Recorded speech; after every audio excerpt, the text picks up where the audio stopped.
Leo tarehe 17, Mheshimiwa Dr. Samia Suluhu Hassan ambaye ndo mgombea wetu wa urais kwa tiketi ya Chama cha Mapinduzi ni mwanamke pekee ambaye chama kimemteua kuwakilisha bendera tangu chama hichi kiasisiwe. Yani tunaanza kuona historia ya kwanza kwa mwanamke shujaa kama yeye. Kwa hiyo ametuandikia historia sisi wanawake, na kwa upande wetu sisi wanawake tunajivunia sana uwepo wake na tunamuunga mkono 100%. Na mimi nikizungumza kama Mzanzibari, na waambia Wazanzibari wenzangu, leo ana mkutano mkoa wa Kusini Unguja. Wananchi wajitokeze kwa wingi, wakasikilize sera ambazo atazizungumza juu ya maendeleo ya taifa hili, lakini sio kujitokeza tu, na wakamuunge mkono. Wamuunge mkono leo kwa kumsikiliza, lakini wamuunge mkono mpaka ifikapo tarehe 29 Oktoba. Na nayazungumza haya Wazanzibari sio kwa sababu Dr. Samia ni mzaliwa wa Zanzibar, asili yake ni Mzanzibari, ila Dr. Samia tunakwenda kumchagua kwa kuwa ni mwanamke wa kwanza pekee aliyetuandikia historia ndani ya Chama cha Mapinduzi kupewa nafasi ya kuwa mgombea wa urais tangu chama hichi kiasisiwe.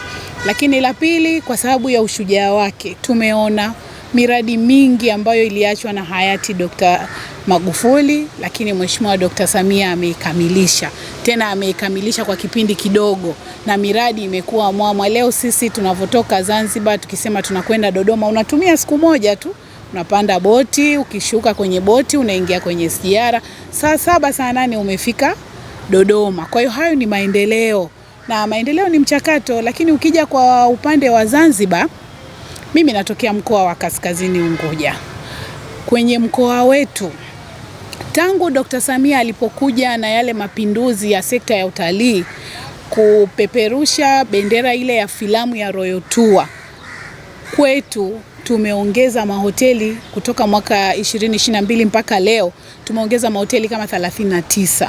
Maana awali tulikuwa tuna mahoteli 255, sasa hivi tuna mahoteli 298. Kwa hiyo ni hatua kubwa.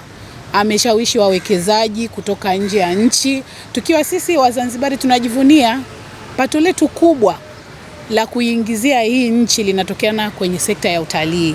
Kwa hiyo kama mahoteli yameongezeka, ajira zimeongezeka kwa vijana, lakini fursa mbalimbali, kupeleka vyakula kwenye mahoteli na mambo mbali ambayo yanafanyika ndani ya taifa letu. Kwa hiyo ni wasihi wananchi mjitokeze kwa wingi, mkamsikilize jemedari wetu, shujaa wetu, mama mpambanaji, anaweza mpaka change inabaki. Kwa hiyo twende tukamsikilize na tukasikilize sera zake ili aweze kutuletea maendeleo kwa pale ambapo alianza aende akayakamilisha. Tarehe 29 Mungu anapotuweka uhai inshallah, wende wakapige kura ya ndio kwa Mheshimiwa Dr. Samia Suluhu Hassan. Wakampe maua, wakampe heshima, kwa sababu wanampa heshima mtu ambaye ametutumikia na tunaona anapambana halali mchana wala usiku. Miradi imekamilika ya kutosha. Kuna miradi mingi, yani tunaona maendeleo. Hata sisi Wazanzibari tulipata fedha za uviko zilifika. Kwa mkoa wetu wa Kaskazini kwenye fedha za uviko tumepata bilioni 8.4 ambao tulijenga mahospitali ya wilaya ndani ya mkoa wetu.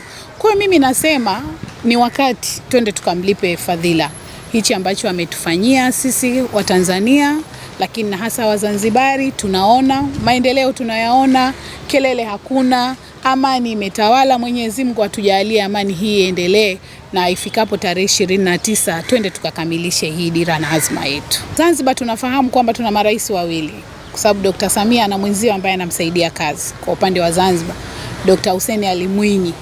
Kwa hiyo ifikapo tarehe 29 twende tukampe kura za ndio, kwa sababu yeye peke yake hatoweza kukamilisha. Kwa Dr. Mwinyi naye tunamhitaji kwa kiwango kikubwa, hasa sisi Wazanzibari. Kwa hiyo tunapoenda kumpa maua Dr. Samia, lakini pia tukampe maua na Dr. Mwinyi.